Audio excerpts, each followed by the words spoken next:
أما بعد فأعوذ بالله من الشيطان الرجيم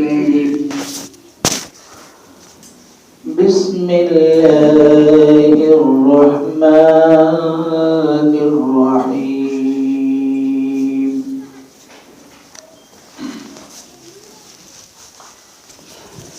قالوا أنت فعلت هذا بآلهتنا يا إبراهيم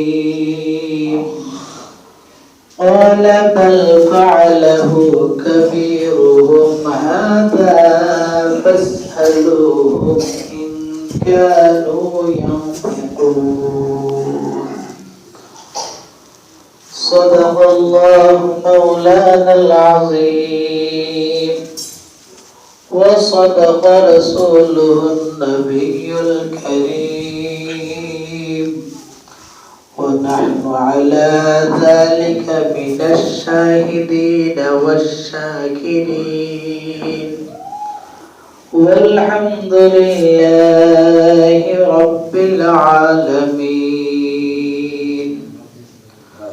اللهم صل على محمد وعلى آل محمد كما صليت على إبراهيم وعلى آل إبراهيم إنك حميد مجيد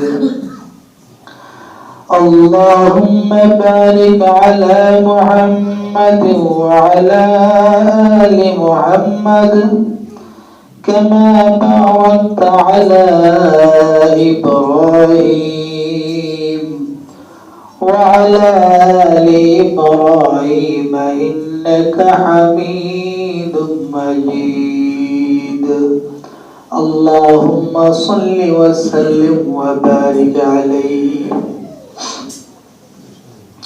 আলহামদুলিল্লাহ মহান আল্লাহ তাআলার দরবারে লাখ কোটি শুকর আদায় করছি যে আল্লাহ তাআলা আমাদেরকে যাচাই বাছাই করে পৃথিবীর সর্বশ্রেষ্ঠতম স্থান আল্লাহর ঘর মসজিদে আসার বসার তৌফিকটুকু দান করেছেন। এই জন্য আমরা শুকরিয়া আদান বলি আলহামদুলিল্লাহ। গত শুক্রবারে সূরা আম্বিয়া থেকে কিছু আলোচনা করেছিলাম। জাতির পিতা হযরত ইব্রাহিম আলাইহিস সালাতু ওয়াস সালাম কিভাবে বিশ্বের জমিনে এসে গায়রুল্লাহকে নির্মূল করেছিলেন, মূর্তি ধ্বংস করে আল্লাহ তাআলার একত্ববাদ কিভাবে প্রতিষ্ঠিত করেছিলেন, এই আলোচনা করতে যেয়ে গত শুক্রবারে বলেছিলাম যে মন্দিরের ভিতরে সমস্ত মূর্তি হযরত ইব্রাহিম আলাইহিস সালাম ভেঙে বড় মূর্তি ছাদের মধ্যে কোরআনটা লটকায় রেখেছিলেন। শোনা আসেনি? মূর্তি ভাঙছিল, তখন কোরআন লটকায় রাখছিল, কোরআন বড় ঢাল গলায়। ওই কাফেররা মেলা থেকে ফিরে এসে তাদের নিয়ম ছিল, আমাদের মুসলমানদের নিয়ম যখন সফর থেকে ফিরে আসবে তখন সুন্নত হলো প্রথমে মসজিদে প্রবেশ করে 2 রাকাত নামাজ পড়া, তারপর বাড়িতে যাওয়া। এই হলো নবীর সুন্নত। আর কাফেরদের নিয়ম ছিল, তারা যখন কোথাও যাইতো সফরে, তাহার থেকে ফিরে এসে মূর্তির সামনে যায় সিজদা করত। নাউজুবিল্লাহ বলেন।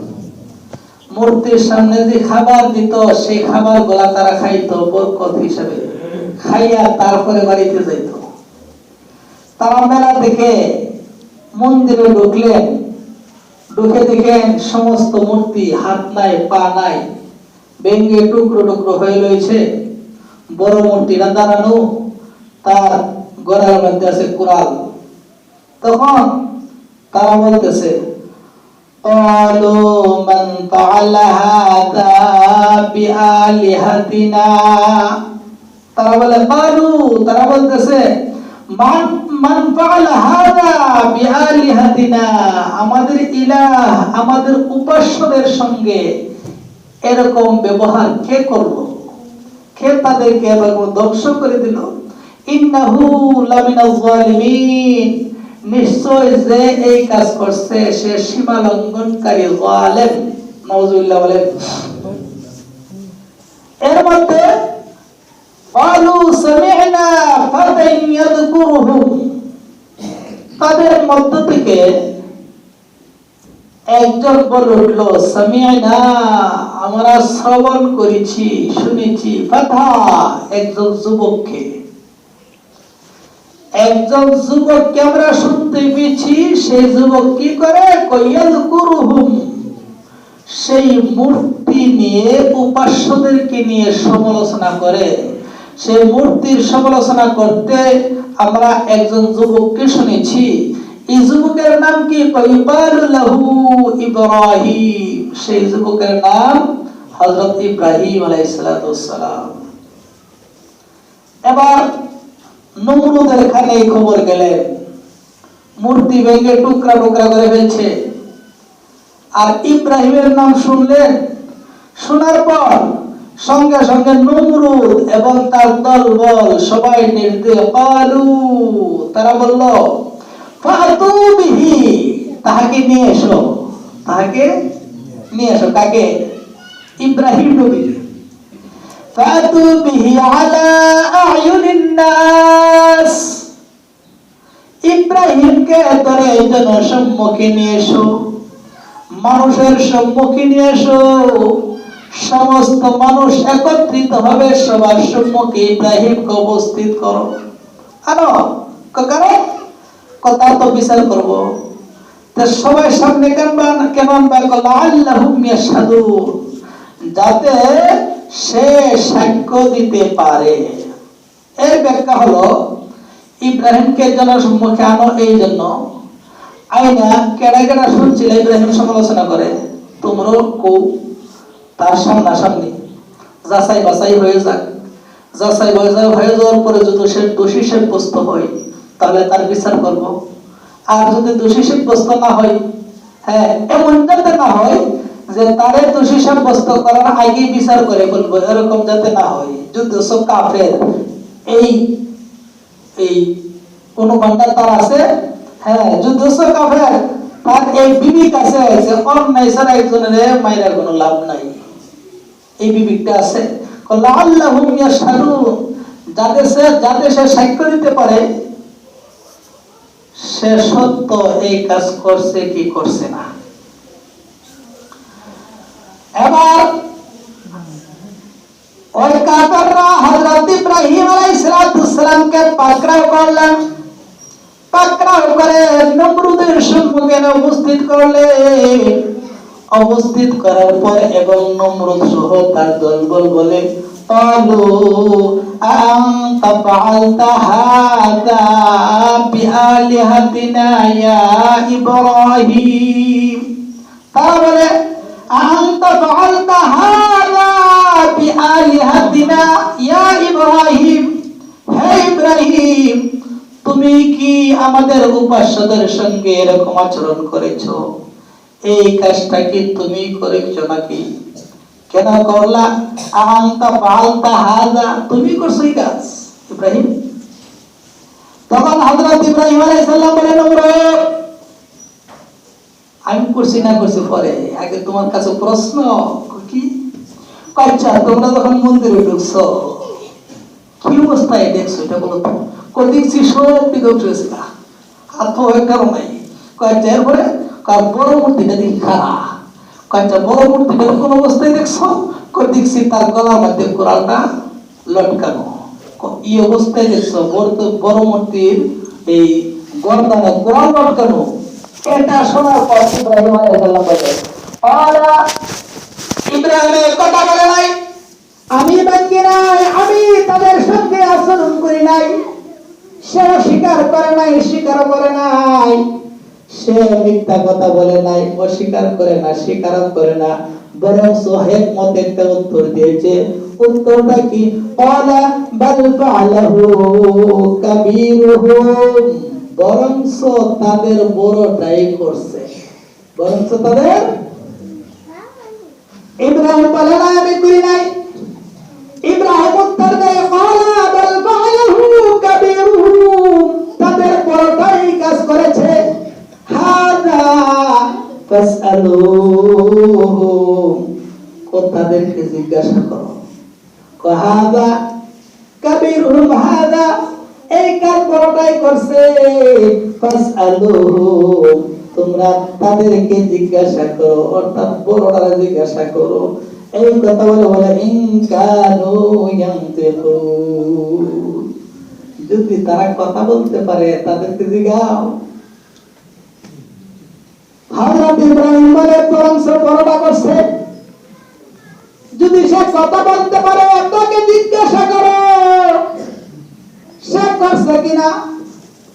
এই কথা বলার কারণে তারা বেকুফ হয়ে গেলেন। এবার ফারাজাউ ইলা আনফুসিহিম, তখন তারা মনে মনে চিন্তা করলো, মনে মনে চিন্তা করলো। ফাকালু, এবং তারা বলল, ইন্নাকুম আনতুমুজ জালিমুন, নিশ্চয়ই তোমরাই তো জালিম, তোমরাই তো সীমালঙ্ঘনকারী। এটা মনে মনে কথা। হযরত ইব্রাহিম আলাইহিস সালাম যখন বললেন বড় ভাই করেছে, বিশ্বাস না হলে জিজ্ঞাসা করো, যদি সে কথা বলতে পারে। তখন কাফেররা মনে মনে বলল, ইব্রাহিম যে মূর্তি পূজা করে না, কেন করে না তোদের বুঝেছি। যে মূর্তি কথা বলতে পারে না, যে মূর্তি কোনো উপকার করতে পারে না, কোনো ক্ষতি করতে পারে না, সে মূর্তি তো কোনোদিন উপাস্য হতে পারে না। ইব্রাহিম যেই কাজ করছে সে তো ঠিকই করছে, আমরাই তো জালেম, আমরাই তো সীমালঙ্ঘনকারী। মনে মনে তারা ভাবলো, একটা কথা আছে, কইলা দুইলা ময়লা জানা কথা আছে না, যদি আংশিক সময়ের জন্য তাদের অন্তরে বিশ্বাস গিয়েছিল সেই মূর্তি উপাস্য হতে পারে না, সেই মূর্তি খোদা হতে পারে না। এই বিশ্বাস তাদের ভিতরে গিয়েছিল। এই বিশ্বাস দেওয়ার সঙ্গে সঙ্গে আল্লাহ তাআলা বলেন, তুমারও কিছু আলা রুসি, তখন তারা আল্লাহটাই তাদের মাথা অবনত হয়ে গেল, মাথা হয়ে গেল। কি জবাব দিব? ইব্রাহিম যে বলছে মূর্তির জিজ্ঞাসা করার কথা, মূর্তি তো কথা বলতে পারবে না, কিভাবে জিজ্ঞাসা করবো? আমাদের লজ্জা, এই লজ্জায় তুমারও কিছু আলা রুসিহিম, তাদের মাথা লজ্জায় অবনত হয়ে গেল, মাথা অবনত হয়ে গেল। এবার মাথার মধ্যে করলেন টিকে, ভিতরের মধ্যে হিট গেছিল, হিট চলে গেছে, কইলা দুইলা ময়লা যায় না, আবার আগের স্থানে চলে গেছে। এবার আগের স্থানে চলে বলে, লাকাদ আলিমতা মা হাউলাই ইয়ানতিকুন, তারা ইব্রাহিম আলাইহিস সালামকে লক্ষ্য করে বলে, লাকাদ আলিমতা, ও ইব্রাহিম অবশ্য অবশ্যই তুমি তো জানো, মা হাউলাই ইয়ানতিকুন, আমাদের মূর্তিগুলো তো কথা বলতে পারে না, এটা তো তুমি ভালো করেই জানো। ও ইব্রাহিম কে বললেন, ইব্রাহিম আমাদের মূর্তিগুলো কথা বলতে পারে না, এটা তুমি জানো, জানার পরে বলতেছো সেই মূর্তিকে জিজ্ঞাসা করার কথা। তখন সঙ্গে সঙ্গে হযরত ইব্রাহিম আলাইহিস সালাম সুযোগ পেয়ে বসলেন।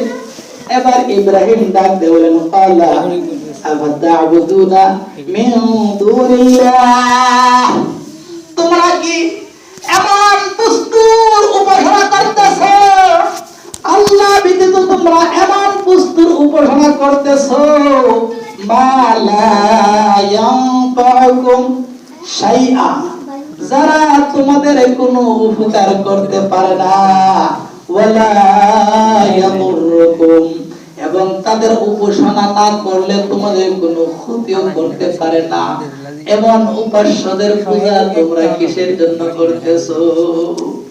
হযরত ইব্রাহিম শুধু বলেন, তোমাদের মূর্তি যদি কথা বলতে না পারে, জবাব দিতে না পারে, ওই মূর্তির উপর আক্রমণ করেছে, তোমাদের মূর্তি নিজেই বাঁচতে পারলো না, সেই মূর্তির ইবাদত তোমরা যদি না করো তোমাদের কোনো ক্ষতি করতে পারবে না, আর ইবাদত করলেও তোমাদের কোনো লাভ করতে পারবে না।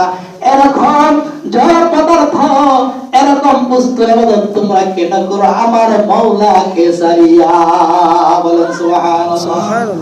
হযরত ইব্রাহিম আলাইহিস সালাম বলেন, ওয়ালা তা'বুদুনা মিন দুনিল্লাহি মা লা ইয়ানফাউকুম শাইআন ওয়া লা ইয়াদুররুকুম, যে মূর্তি কোনো ক্ষতি করতে পারে না, উপকার করতে পারে না, এই মূর্তির পূজা তোমরা কেন করো? এই কথা বলে হযরত ইব্রাহিম আর বলে, উফিল লাকুম, ঠিক তোমাদের ধিক্কার, তোমাদের ধিক্কার জানাই। উফিল লাকুম, তোমাদের জন্য ঠিক, তোমাদেরকে ধিক্কার জানাই। ওয়ালিমা তা'বুদুনা মিন দুনিল্লাহ, আল্লাহ ব্যতীত যার উপাসনা করতেছো তাদেরকে আমি ধিক্কার জানাই। অর্থাৎ তোমাদের মূর্তিদেরকে ধিক্কার জানাই। এই জন্য মূর্তি কোনো কিছু করতে পারে না, নিজেই বাঁচতে পারে না, খোদা হয়ে বসেছে, এই জন্য তাদেরকে ধিক্কার জানাই। উফিল্লাকুম, আর তোমাদেরকে আমি ধিক্কার জানাই। তোমাদেরকে ধিক্কার জানার উদ্দেশ্য হলো তোমরা নিজের হাতে একটা মূর্তি বানাইয়া ইদারে বলতেছো খোদা, আমি তো বলি তুমি যেটা সৃষ্টি করছো এটার সৃষ্টিকর্তা তো তুমি নিজেই। কথা ঠিক না ঠিক? আমার হাতে একটা মূর্তি বানাইছি, এই মূর্তির সৃষ্টিকর্তা আমি, মূর্তি আমার সৃষ্টিকর্তা হতে পারে না। কথা ঠিক না ঠিক? এই জন্য হযরত ইব্রাহিম বলেন, উফিল্লাকুম, তোমাদের জন্য ধিক্কার তোমাদেরকে জানাই। নিজের হাতে মূর্তি বানাইয়া সেই মূর্তিকে স্বরূপে গ্রহণ করে নিছো, সেই মূর্তির পূজা করতেছো, এই জন্য তোমাদেরকে ধিক্কার জানাই। শুধু তাই না, তোমাদের মূর্তিদেরকে আমি ধিক্কার জানাইতেছি। আফালা তাকিলুন, এরপরে তোমরা বুঝো না, তোমরা বুঝো না এই মূর্তির কোনো ক্ষমতা নাই। তখন তারা আগের অবস্থানে চলে গেলে ইব্রাহিম কি বলতেছে দেখছো না? এটা একটা দেখতে হবে, একটা কোনো কিছু করতে হবে। সঙ্গে সঙ্গে পালু, তারা বলে পালু হারিকু ওয়ানসুরু আলিহাতাকুম। তখন সেই নমরুদ সহ তার দলবল বলে পালু হারিকু, তাহাকে আগুনে জ্বালিয়ে দাও। বলেন নাউযুবিল্লাহ। কিসে জ্বালিয়ে দিত? আগুনে। পালু হারিকুহু, ইব্রাহিমকে আগুনে জ্বালিয়ে দেওয়া হোক, ইব্রাহিমকে আগুনের মধ্যে দেওয়া হোক। কিসের জন্য আগুনে দিবে? ওয়ানসুরু আলিহাতাকুম, তোমাদের ইলা, তোমাদের উপাস্যদেরকে সাহায্য করার জন্য ইব্রাহিমকে আগুনে নিক্ষেপ করা হোক। উপাস্যকে সহযোগিতা করার জন্য। আমরা আল্লাহ সহযোগিতা চাই নাকি আমরা সহযোগিতা চাই? আল্লাহর সহযোগিতা লাগে না। আল্লাহ কাহার মুখাপেক্ষী না, আল্লাহর মুখাপেক্ষী সবাই। আল্লাহু আহাদ, আল্লাহুস সামাদ, আল্লাহ বেনিয়াস, আল্লাহ অমুখাপেক্ষী, আল্লাহ কাহার মুখাপেক্ষী না। আর সমস্ত পৃথিবীর সবকিছু আল্লাহর মুখাপেক্ষী। এই জন্য তারা বলে কালু হারিকুহু ওয়ানসুরু আলিহাতাকুম, তোমাদের প্রভু, তোমাদের ইলাকে, তোমাদের উপাস্যদেরকে সাহায্য করার জন্য ইব্রাহিমকে আগুনে নিক্ষেপ করো। ইন কুনতুম ফাইলিন, যদি তোমরা কোনো কিছু করতে চাও তাহলে ইব্রাহিমকে আগুনে জ্বালাইয়া দাও, তাহলে সেই মূর্তিগুলা আমাদের প্রতি সন্তুষ্ট হয়ে যাবে। বলে নাউযুবিল্লাহ। তাফসীরের কিতাবের মধ্যে লিখেছেন এই প্রস্তাবটা আগুনে নিক্ষেপ করার প্রস্তাব সর্বপ্রথম কে দিয়েছিল? সর্বপ্রথম যে ব্যক্তি আগুনে নিক্ষেপ করার প্রস্তাব দিয়েছিল তার নাম হলো হুদুদ।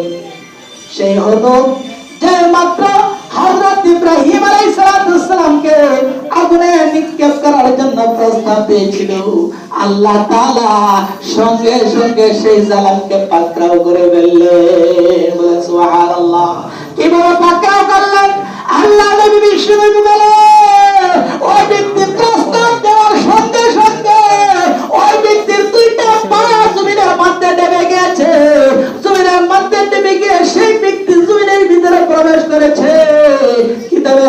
রেখে কিয়ামত পর্যন্ত সেই হলুদ জমিনের ভিতরে যাইতে থাকবে। তার শাস্তি এটা। ইব্রাহিম আলাইহিস সালামকে আগুনে জ্বালানো প্রস্তাব দিয়েছিল আন্দোলন কিসের বিরুদ্ধে? ভাস্কর্য মূর্তির বিরুদ্ধে। কিসের বিরুদ্ধে?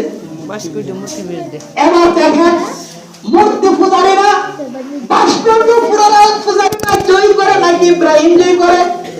আংশিক সময়ের জন্য যদি এসে কোনটা করে, কিন্তু শেষ হাসি ওই মূর্তি পূজারীর বিরুদ্ধে যারা, ভাস্কর্যের বিরুদ্ধে যারা, তারা শেষ হাসিটা হাসবে। কথা ঠিক না বেটি? এই জন্য বলেন তাকে করে যারা দাও এক কথা বলার পর নমরুদ নির্দেশ দিলেন লাগবে জমায়েত করো, আগুন জ্বালাতে হবে। হযরত ইব্রাহিম আলাইহিস সালামকে বন্দী করে ফেললেন একটা ঘরের ভিতরে। বন্দী করার পর চতুর্দিক দিয়ে 30 হাত উঁচু দেওয়াল উঠাইলেন। 30 হাত উঁচু দেওয়াল উঠাইলেন চতুর্দিক দিয়ে। মধ্যে হযরত ইব্রাহিম আলাইহিস সালামকে একটা ঘরের মধ্যে আটকে রেখেছে। ওই দিক দিয়ে নির্দেশ দিয়েছে লাকড়ি জমাও, লাকড়ি জমাও। দীর্ঘ 2 মাস পর্যন্ত লাকড়ি জমাইতে আরম্ভ করলো ইব্রাহিম আলাইহিস সালামকে আগুনে জ্বালানোর জন্য। আর যখন লাকড়ি জমাইতেছে মানুষের মধ্যে এমন সারা পড়ছে ইব্রাহিমকে আগুনে জ্বালাবে, এত মানুষ আনন্দিত, এত সারা পড়ছে। কোন মহিলা যদি সন্তান না হয়, মহিলা মান্নত করতো আমার যদি সন্তান হয় ইব্রাহিমকে জ্বালানোর জন্য আমি লাকড়ি দিব। বলে নাউজুবিল্লাহ। এরকম ভাবে কোন মানুষ আরো সুস্থ হয়ে গেলে, কোন মানুষের বিপদ চলে আসলে সে মান্নত করতো আমি যদি রোগ থেকে মুক্তি পাই, আমার বিপদ যদি চলে যায়, তাহলে আমি ইব্রাহিমকে জ্বালানোর জন্য লাকড়ি ইব্রাহিমের উপর দিব। এরকম ভাবে মান্নত করতে আরম্ভ করলো। ইব্রাহিমের পক্ষে দেখা যায় কেউ নাই। আজকে বাংলার জমিনে যখন ভাস্কর্যের বিরুদ্ধে যখন কথা বললো, আওয়ামী লীগের বিরুদ্ধে বলে নাই, বিএনপির বিরুদ্ধে বলে নাই, শেখ মুজিবুর রহমানের বিরুদ্ধে বলে নাই, বলেছে ভাস্কর্যের বিরুদ্ধে, বলেছে মূর্তির বিরুদ্ধে। সারা বাংলাদেশ মিছিল আরম্ভ হয়ে গেল। হেফাজতের 2 গালে, মামুন সাহেবের 2 গালে, ফয়জুল করিমের 2 গালে নানা ধরনের স্লোগান। নাউজুবিল্লাহ বলেন। নাউজুবিল্লাহ। তারা তো কোনো দলের বিরুদ্ধে বলে নাই, তারা কোনো নেতার বিরুদ্ধে বলে নাই। আমাদের জাতির পিতা হযরত ইব্রাহিম আলাইহিস সালাম মূর্তির বিরুদ্ধে আন্দোলন করেছে, আমাদের বিশ্বনবীর মূর্তি দূর করে দিয়েছে। তেমনি মানে আমরা বিশ্বনবীর আদর্শবান উম্মত হইয়া মূর্তি ভাস্কর্যের পক্ষে আমরা থাকতে পারি না। এর জন্য মূর্তির বিরুদ্ধে কথা বলতেছি। কিন্তু দেখা গেল মূর্তির বিরুদ্ধে কথা বলতে যাই না, ইব্রাহিমের বিরুদ্ধে সবাই চলে যাইয়া মান্নত করে ইব্রাহিমকে জ্বালানোর জন্য লাকড়ি দিব। তেমনি ভাবে বাংলার জমিনে আলেমদের বিরুদ্ধে গালের মধ্যে জুতা দাবাই রেখেছে, মিছিল করতেছে। মিছিল বলে নাউজুবিল্লাহ। কিন্তু যতই চেষ্টা করো শেষ হাসি ইসলাম প্রিয় জনতা দাঁড়ায় হাসবে, তোমাদের হাসির মুখের মধ্যে হাসি আসবে না। তেমনি ভাবে হযরত ইব্রাহিম আলাইহিস সালামকে জ্বালানোর জন্য লাকড়ি জমাইতে আরম্ভ করলো। 2 মাস পর্যন্ত লাকড়ি জমাইলো। 2 মাস পর্যন্ত লাকড়ি জমাইয়া এবার লাকড়ির মধ্যে আগুন ধরাইলো। আগুন ধরাইয়া এবার হযরত ইব্রাহিমকে আগুনে নিক্ষেপ করার জন্য নিয়ে গেলেন। ওই আগুনের মধ্যে নিক্ষেপ করার জন্য নিয়ে গেলেন। ইব্রাহিম আলাইহিস সালামকে আগুনে নিক্ষেপ করবে, কাছেই যেতে পারে না। আশেপাশে পাখি উড়াল দিয়ে দিলে গরমে হিটে সে আগুনের মধ্যে পড়ে যায়। এবার তারা চিন্তা করতে কিভাবে আগুন কাছেই তো দেওয়া যায় না। তখন শয়তান এসে পরামর্শ দিল, একটা কাজ করো, ইব্রাহিমকে যদি আগুনে ফেলাইতে হয় তাহলে মিনজানি অর্থাৎ আধুনিক জমানার যে ট্রেন, ওই ট্রেনের মধ্যে তাহাকে বেঁধে ওই ট্রেনের সাহায্যে আগুনের মধ্যে নিক্ষেপ করো। বলে নাউজুবিল্লাহ। পরামর্শ দিলেন কে? শয়তানের দুর্বলতা। কথা ঠিক না বেটি? শয়তানের দল বল থাকে, থাকলে কি বল? আমরা নাম হিজবুল্লাহ, আল্লাহর দল, আর তারা হিজবুল শয়তান, শয়তানের দল। আমাদের আল্লাহ আমাদের জন্য যথেষ্ট। কথা ঠিক না বেটি? এরকম ভাবে বাকরানে আমাকে বসে আগুনে নিক্ষেপ করে এবার উসু এক জায়গার মধ্যে হযরত ইব্রাহিমকে নিলেন। ইব্রাহিম আলাইহিস সালামকে নিয়ে যখন হাত পা বেঁধে যখন ফেনের মধ্যে বেঁধে ফেললেন, আগুনে নিক্ষেপ করবে।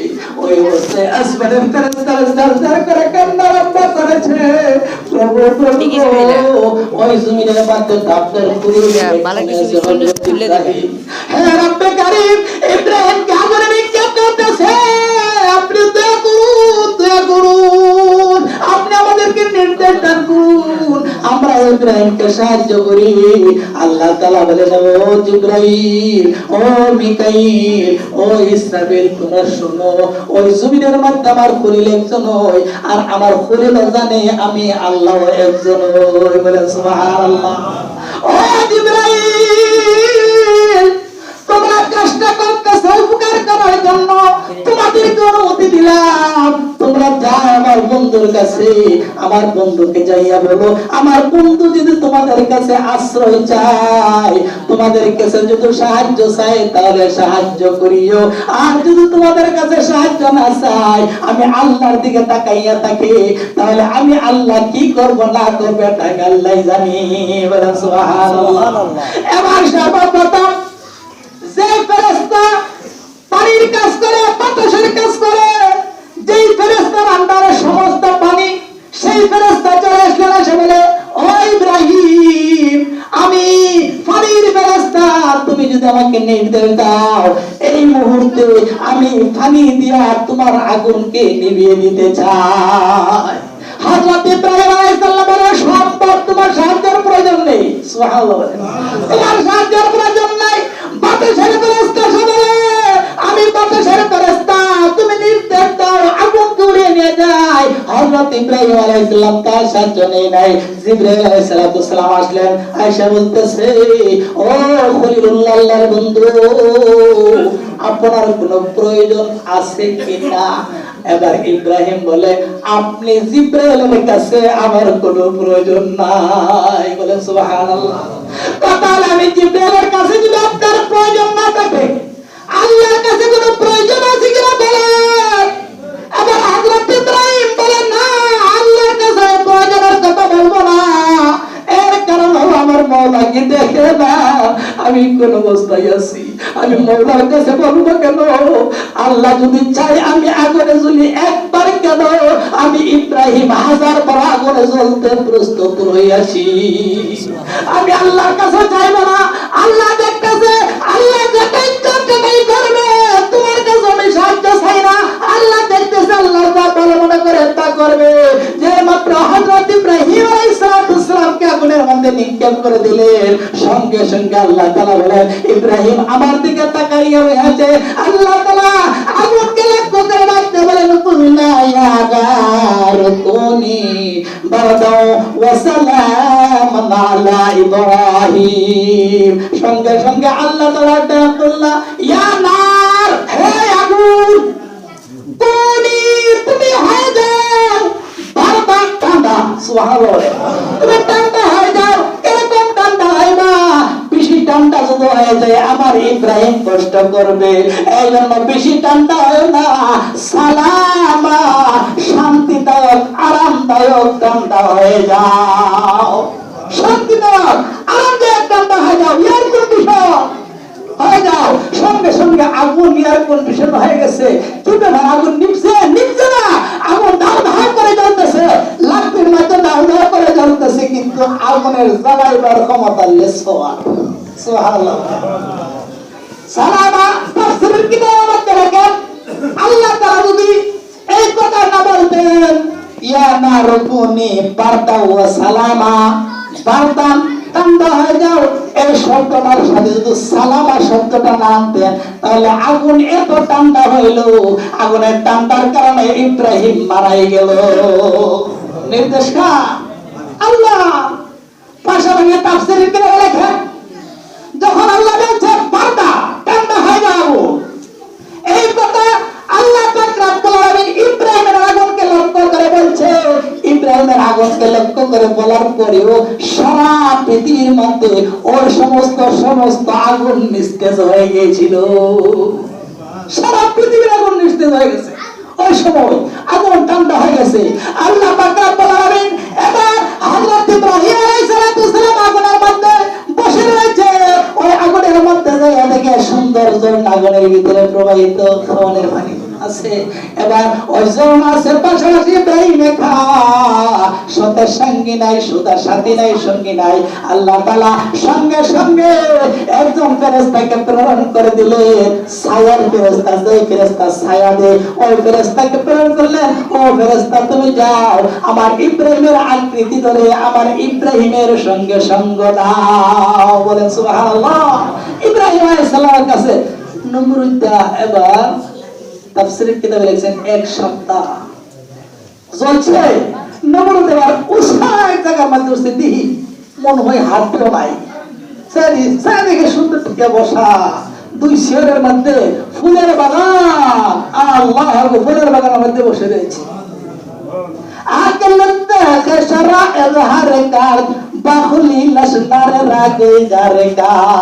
ইব্রাহিমের জন্য ফুলের বাগান হয়ে গেছে।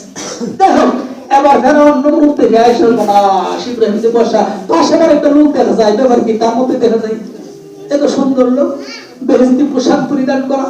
তখন নমরুদ ডাক দেয় ইব্রাহিম, তখন চাইছে কি এই আগুন কি তোমার জ্বালাই নাই? দেখতাছি তো জ্বলতেছে, তুমি জ্বলো না কেন? তখন বলে আগুন তোর কি ফায়ার নেই? ইব্রাহিমকে জ্বালাইতে পারস না। আগুন বলে আল্লাহ জবান খুলে দাও, উত্তর দে। আগুন থেকে জল আসলো, হে নমরুদ আমার ফায়ার আছে কিনা তুই আইসা দেখ, তুই আইসা দেখ আমার ফায়ার আছে কিনা। তুই মূর্তি পূজা পাশে বারকত পূজা তুই আইসা দেখ আমার ফায়ার আছে কিনা। যাই হোক এবার নমরুদ বলে ব্যাপার কি ইব্রাহিম চলে না। তো ইব্রাহিম তুমি যদি এখানে থাকো তাতে তোমার কোনো ক্ষতি হবে? আমার কোনো ক্ষতি হবে না। আচ্ছা তুমি কি এখন বের হয়ে আসতে পারবে? অর্থাৎ ইব্রাহিম তো মধ্যে আগুন তো ধরছে চতুর্দিকে, এর মধ্যে মনে আগুনের হয়ে যাইতেছে না, অন্তত বাইরে এত আগুনের ভাড়া দেওয়া লাগবো, তেমন লোক এসে আসবো। আচ্ছা ইব্রাহিম তুমি এখন বাইরে হতে পারো, আসতে পারো? বাইরে আসো তো। সঙ্গে সঙ্গে হযরত ইব্রাহিম হেঁটে হেঁটে হেঁটে হেঁটে বের হয়ে আসছে। সুবহানাল্লাহ। বাইরে করতে গিয়ে আল্লাহ সে বের হয়ে আসছে। বাইরে আসার পর এবার নমরুদ জিজ্ঞাসা করে ইব্রাহিম তোমার কি কোনো কষ্ট হয় নাই? ইব্রাহিম আলাইহিস সালাম ডাকতে বলে ও নমরুদ তুমি শোনো, আমরা মক্কাতে যতদিন ছিলাম 7 দিন বা 40 দিন কয়েকটা রাত লাগছে, যতদিন ছিলাম সে আগুনের বাহিরে এত শান্তি আমি কোনদিন পাই না। আগুনের মধ্যে যে দিনগুলো ছিলাম এত শান্তি পেয়েছি, এত শান্তি পেয়েছি, আগুনের বাহিরে এত শান্তি আমার জীবনে অনুভব করি না, এত শান্তি অনুভব করছি না, এর ভিতরে যে শান্তি লাগছে। আল্লাহ আল্লাহ। এবার নমরুদ কি করবো, ঠিক আছে যাও তোমার পাইলে তুমি শোনো, আমার পাইলে আমি শুনি। জুই পেয়ে গেল, জুই করলো কে? হযরত ইব্রাহিম আলাইহিস সালাম বুঝাই দিলেন যে মুক্তির কোনো ক্ষমতা একমাত্র আল্লাহ। এবার আলোচনা শেষ করে দেই, এর আগে একটা কথা বলি। আজকে বাংলাদেশের অবস্থা সবার জানা আছে, সবারই জানা আছে। ভাস্কর্য মূর্তি ঘুরে একই কথা, ঘুরে একই কথা। বাম্বের বিবারিয়া এক কত, চট্টগ্রাম আর চিটাগাং এক কত। ভাস্কর্য এখন ভাস্কর্য বানাবে কেন? বঙ্গবন্ধু শেখ মুজিবুর রহমানের সম্মানার্থে। কিসের জন্য? সম্মানার্থে। আচ্ছা সম্মান না অসম্মান একটু চিন্তা করে দেখি। ইরাকের প্রেসিডেন্ট সাদ্দাম হোসেন রাষ্ট্র চালাইছে, খুব প্রভাবের ফলে চালাইছে। যখন তার পতন হয়ে গেল, তার বিশাল আকারের মূর্তি ছিল, যখন তার পতন হয়ে গেল মূর্তিরে মামাইছে, মাটিতে ফালাইছে, ফালাইছে এইভাবে ফালা দেখা রয়েছে, বুঝছে, সেফাইছে, মানুষ সেফ দিছে, তুতু তুতু নিক্ষেপ করতেছে, অর্থাৎ ঘৃণা জানাইতেছে।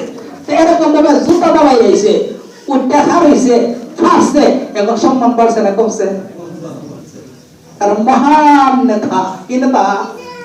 মহান নেতা হতে বাড়াইছে, ফলের তলে সম্মান বাড়লো না কমলো? তাহলে মূর্তি বানায় সম্মান বাড়তো না বরঞ্চ কমবো। আজকে কুষ্টিয়া শেখ মুজিবুর রহমান সাহেবের মূর্তি বানছে, কেবা কারা বানছে, যারাই বানছে আমরা ঘৃণা জানাই। কারণ আইন নিজের হাতে তুলে নেওয়া যাবে না। সরকারের কাছে আমরা দাবি জানাবো, সরকারের মানলে মানলো, না মানলে নাই। আমাদের কি করার আছে? বাংলার অধিকার আমাদের নাই। যেই বানছে কুষ্টিয়া মূর্তি, কি বানছে? একটা হাত বানছে, নাক বানছে, চোখ বানছে, মুখ বানছে। আচ্ছা এখন ইজ্জত বাড়লো না কমলো? এত বড় একটা নেতা শেখ মুজিবুর রহমান, বঙ্গবন্ধু বাংলাদেশ স্বাধীন করছে, হ্যাঁ, তার তাকে সারাতে বাংলাদেশ স্বাধীন হয়েছে। সে মহান নেতা, জাতীয় নেতা, মুসলিম নেতা, কিন্তু আজকে তাকে সম্মান দিতে এখন কি করছে?